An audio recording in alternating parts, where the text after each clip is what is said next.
Hi, I am Dr. Vipin Tyagi, consultant in the departments of Urology and Kidney Transplant Surgery, Sir Gangaram Hospital, New Delhi, India.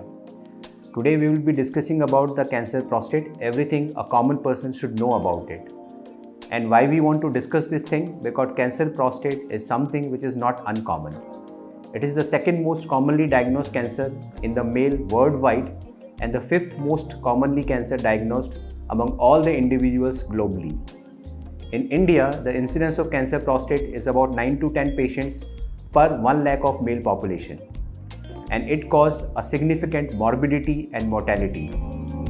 How we diagnose cancer prostate? Now, whenever a patient comes to us with an enlarged prostate, as a uro-oncologist, it is my responsibility to rule out the presence of the cancer in the prostate of that particular person.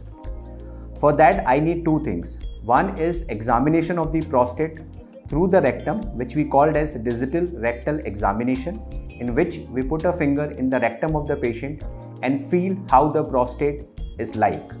Normally the prostate is a soft gland, but if on the feeling it feels to be a hard gland, that it is suggestive of presence of cancer inside it.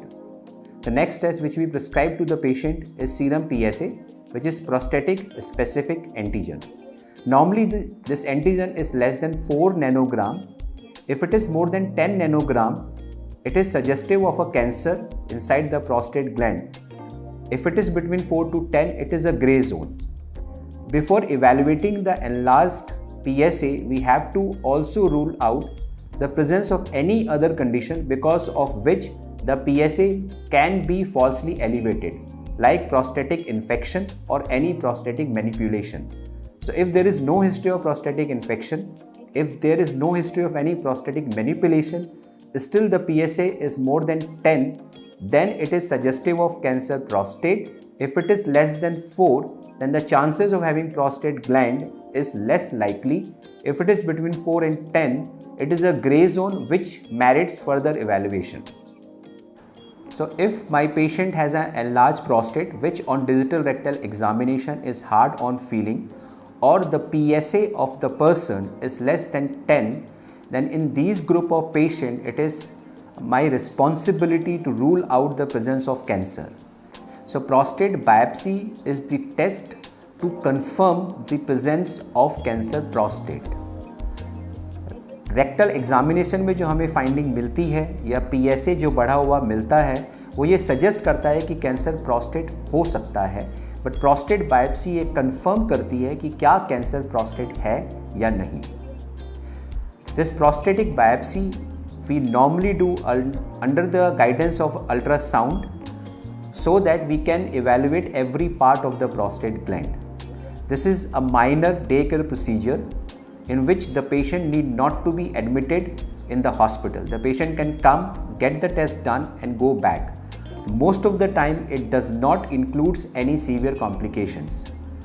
So जिन पेशेंटों का biopsy हमें करना होता है, हम उन्हें सुबह बुलाते हैं, बायोप्सी करते हैं, अल्ट्रासाउंड में देखते हुए कि किस किस जगह से हमें बायोप्सी लेनी है, and then we send the patient back home.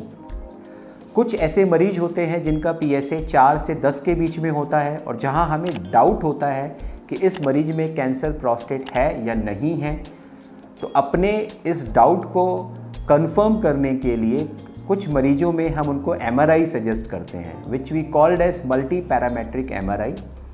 और उसमें कुछ ग्रेडिंग होती है, उनके हिसाब से हम ये देखते हैं कि क्या इस प्रोस्टेट में कैंसर होने के चांसेस ज़्यादा हैं या कम हैं. अगर कैंसर होने के चांसेस उस MRI के अकॉर्डिंगली ज़्यादा होते हैं तो हम उस प्रोस्टेट ग्लैंड की बायोप्सी करते हैं.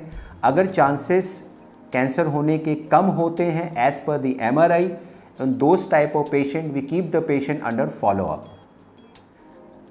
So this is all about the cancer prostate. If you have any query, any questions, and you understand something more about the cancer prostate, you can directly contact me on any given social platforms.